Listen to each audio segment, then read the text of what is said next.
Šiemet minimos Kristijono Donelaičio 300-osios gimimo metinės. Jis savo kūriniuose didelį dėmesį skyrė teocentriniai idėjai. Lyginant krikščionybę 18 amžiuje ir dabar pastebimi skirtumai. Kartu su visuomenė keičiasi ir pati religija.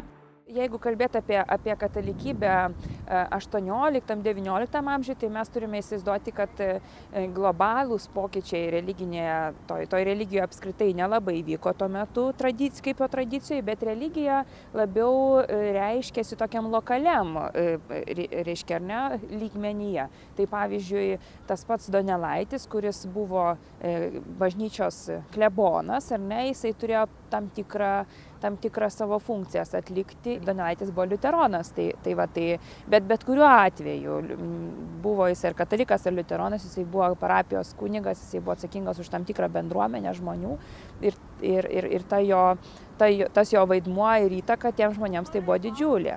Šiuolaikinis žmogus, jis yra raštingas, jisai pats randa savo tikėjimą, ar ne, jisai pats atranda savo praktikas.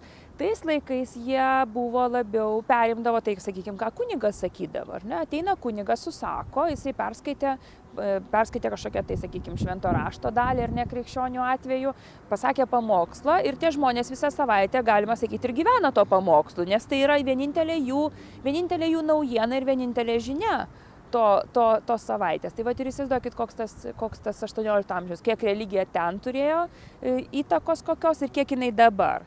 Dabar jūs galit nueiti sekmadienį, išgirsite tą patį pamokslą, bet jau nebejoju, kad vakare atsidarysite internetą grįžę po bažnyčios, ar ne, įsijungsite televizorių ir jau pamiršite, apie ką tas pamokslas buvo.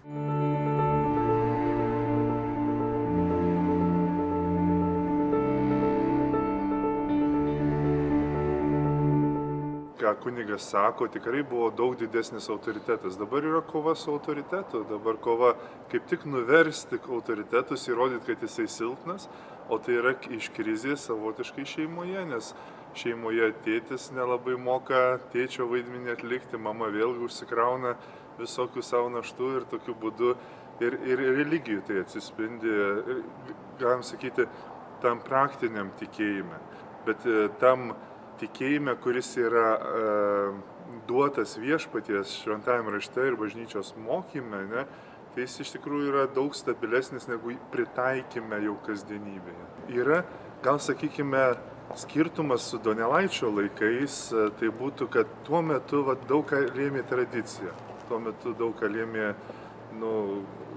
kaip čia pasakyti, vertybės perduotos. Dabar, jeigu žmonės neranda tikėjimo tokiam krikščioniškam tikėjime, atsakymų jie ieško tada kur nors kitur, ezoteriko, ieško rytų bandymuose, kvėpavimo pratimuose ar net kokio ir jogoje kažkur.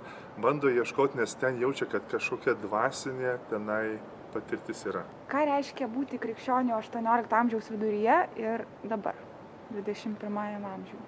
Iš esmės tikslas yra tas pats. Iš esmės tikslas tas pats yra, reiškia, kad gyventi Kristaus tiesa, gyventi dorybėmis, būti, reiškia, taip kaip Dievas sukūrė, kad būtų žmogus pilnumoje, būtų tas, kuris tikrai gyvena dorybėmis, aš galiu pasakyti. To paties ir dabar reikia. Jeigu žmogus yra geram kely, žiūrėk, jis bus ir nuolankesnis, jis bus ir uolesnis, ir teisingesnis, jis bus, reiškia, dorybės. Tos pačios dorybės, tai realiai tai tas pats siekinys, tas pats, tik tai priemonės kitokios, tik tai kita aplinka, kitas suvokimas, kitas žodynas. Religijotyrininkė Milda Ališauskienė ir kunigas Mindaugas Malinauskas pripažįsta, kad krikščionybė nuo Donelaičio laikų pasikeitė. Tačiau keičiasi ne amžinosios tiesos, o jų praktinis pritaikymas ir išaiškinimas šių dienų žmogui.